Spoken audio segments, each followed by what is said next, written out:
We are delighted to have you here to participate and share the third Aramea Foundation meeting. Thank you for coming. It's a great pleasure to have you all here. I cannot be a passive witness watching the destruction of my homeland.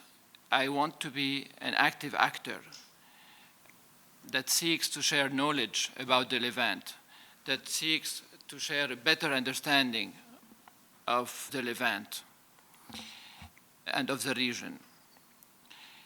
This should contribute to give insights to all worldwide decision makers, allowing them to make decisions based on a good understanding of the region.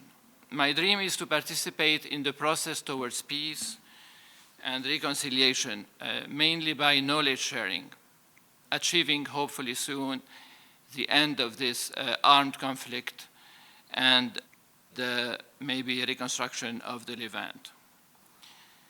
In Iraq, estimates of the number of people wounded, killed, and displaced due to war, sanctions, and ISIS since 1990 varies highly and is disputed.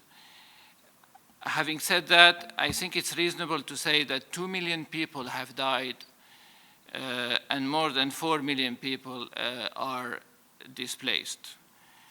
In Syria, we know that over 300,000 people have been killed since 2011. 13.5 million people are in need of humanitarian assistance, including people trapped in hard-to-reach areas. 5 million people have fled the country, and 6 million people are internally displaced. Yes, many Syrians risk their lives for a second chance in Europe, and over 3,000 people have died or went missing trying to reach Europe.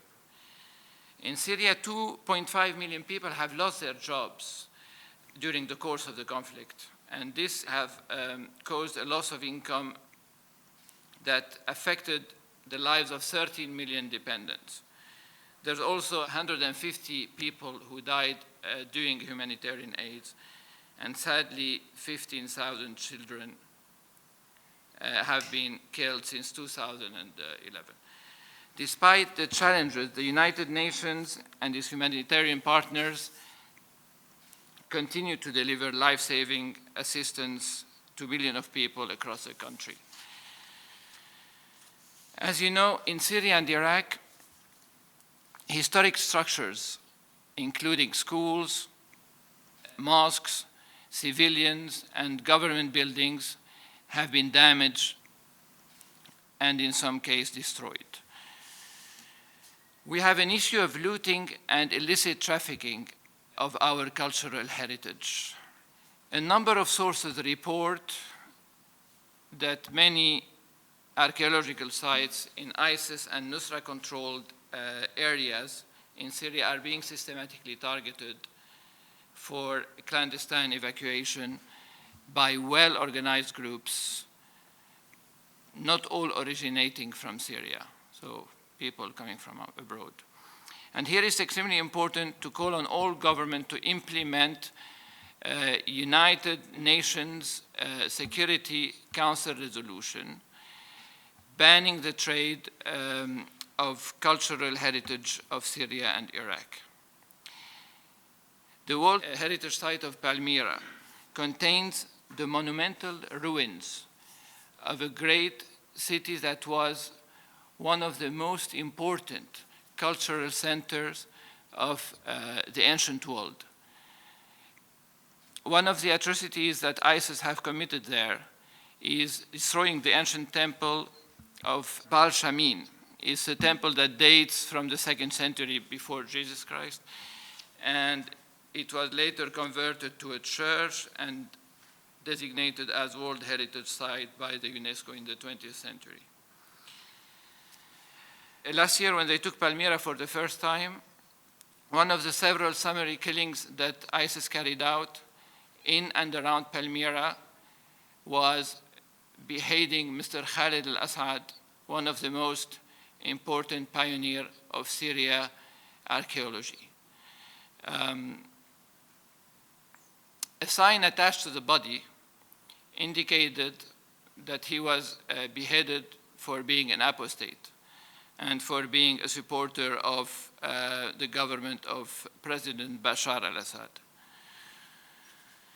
He was also accused of representing Syria in meetings with other infidels. It's a man who spent most of his life protecting Palmyra and promoting Palmyra. He wrote 20 books on Palmyra, and he was also fluent in Aramaic and translated text from the language. ISIS commits atrocities sometimes for propaganda purposes. And this can be either killing people, dress them up in orange suits, put them in cages, and set them on fire or drone them, or blow up monuments. And this is usually accompanied by high-definition photography and usually some sort of narrative, like music, for example. All, of course, very carefully crafted with the purpose to send a very powerful message to the world that ISIS can act with impunity and no one can do anything about it, not the international community, nobody. This, by the way, have started in 2001 with the destruction of the Buddhas of Bamiyan in Afghanistan. And this was carried out by groups, terrorist groups, that share the same ideology than ISIS. ISIS have also destroyed much of the cultural heritage in the area it controls in Iraq. Like Iraq in the past, there are negative consequences of the sanctions on Syria. It's hurting a population that's already suffering. Sanctions have a terrible effect on people, we know that, more than on governments. And we know this from Iraq, we've seen it in Iraq. I think the priority now is to resume the intra-Syrian dialogue with the view of ending the crisis in order to preserve a unified Syria.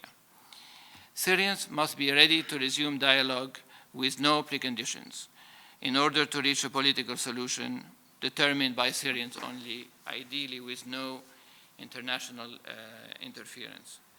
Resolution 2254 that calls for the formation of a unity government and for an immediate halt to any attack on civilian target is today the only available legitimate framework for Syria's future. It was unanimously agreed by the UN Security Council in 2015. On the long run, we need to gradually restore the social fabric and educational system in Syria in order to achieve durable peace. However, today our immediate goal must be to speed the end of Syrian conflict, but we must create an extra incentive for peace. We need to have a proactive approach, as peace itself is no longer incentive enough. This extra incentive is an economic track to Syrian political process. It's based on development and reconstruction of the country.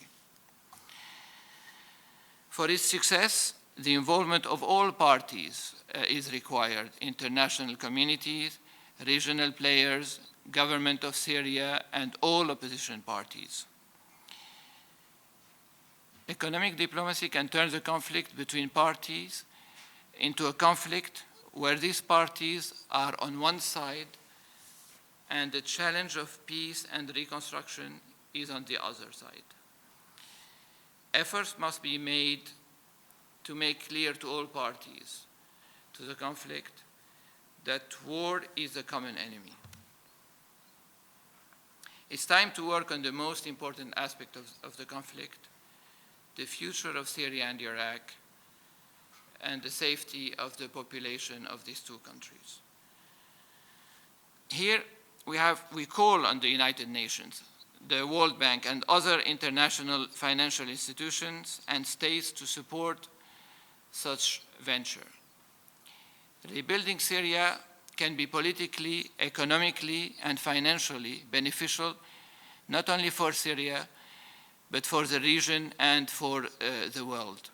Of course, Aramea Foundation appeals to the international funding agencies. And this is very important, that cultural heritage must be protected as well and saved. The people of Syria need to know that there will be funds available if a political transition takes place seriously. Some foreign economic players have already started talking business with the Syrian government. Last summer, 2016, India decided to jumpstart $320 million project for a power plant in Hama. Japan had also dedicated more than $2 billion to humanitarian aid, health, education for Syrian inside and outside Syria.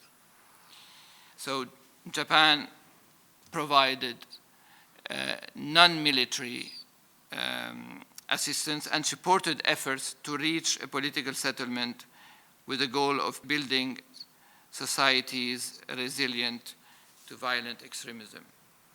So thank you again for all to be present with the Aramea Foundation today. We highly value your opinions, and we would love to hear them today.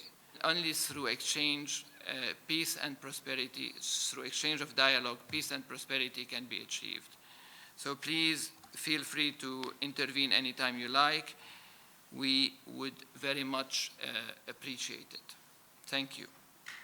Thank you.